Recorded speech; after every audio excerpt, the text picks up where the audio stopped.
శ్రీరామ్, జై హనుమాన్. వాగీశార్థ్యాసమనత సర్వార్థానాముపక్రయే యం నత్వా కృతకృత్యాస్తు తం నమామి గజాననం.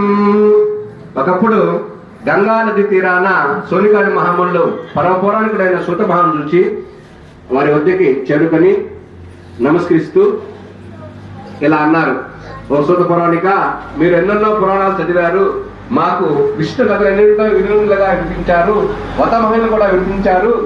ఈనాడు మహిమాన్వితమైన ఒక కథాన్ని నాకు తెలియజేయండి అని వారిని ప్రార్థించాడు.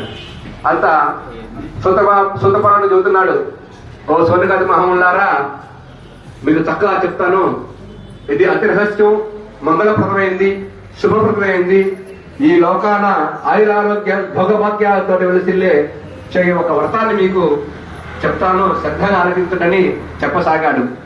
అది ద్వాపర యుగం. ధర్మరాజు తన సోదరులతోటి కలిసి ద్రౌపదితో ద్వైతవనాన్ని అరణ్యవాసం చేస్తున్న రోజులది. వారిని చూడడానికి ఒకనాడు పరమ భాగవతుడైన వ్యాసమహాముని శిష్యులను వెంటబెట్టుకుని అకస్మాత్తుగా ఆ ప్రాంతానికి వెళ్ళాడు. ఆ వార్త పాండు మహారాజు పాండురాజు కుమారుడు తెలిసింది. వెంటనే ఎదురేగి వ్యాస భట్టానికి సాధారణంగా ఆహ్వానించాడు. అతిథి మర్యాదలు చేసి ఆదరించాడు.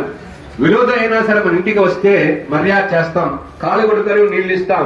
ఇంటి దగ్గర ఉండే కదా వస్తుంది, మనం అందరూ వాళ్ళందరూ క్షేమమే కదా అని యోగక్షేమాలు విచారిస్తాం. అంతేగాని నువ్వు ఆ రోజు అలా అన్నావు, ఈ రోజు ఇలా అన్నావు, మా ఇంటికి ఎందుకు వచ్చావని అమర్యాదగా ప్రవర్తించం. ఇదే అనాదిగా ఆచరించే మన భారతీయ సాంప్రదాయ ప్రత్యేకత. అటువంటి పూజనీయులు వస్తే వారిని ఎలా ఆదరిస్తామో చెప్పవలసిన పని లేదు. అలా ఆదరించేసి చక్కగా అందరూ కూర్చొని పిచ్చాపాటుగా మాట్లాడుతున్న సమయంలో ధర్మరాజు లేచి పరాశరాత్మకి వ్యాసుని నమస్కరించి తమ బాధని వెళ్ళబోస్తున్నాడు. ఓ మహానుభావ, కరుణైనా ఎవరికి నేను ఏ కీడు తలపెట్టలేదు, మరి మాకు ఈ దుఃఖాలు ఎందుకు వస్తున్నాయి? వీటి నుండి త్వరగా బయటపడే దారే లేదా? భూత భవిష్యత్ వర్తమానాలు మీకు కళ్ళు కనిపిస్తాయి కదా, మరలా మాకు శీఘ్రంగా రాజ్య వైభవాలు ప్రసాదించే ఒక వ్రత రాజ్యాన్ని మాకు అనుగ్రహించమని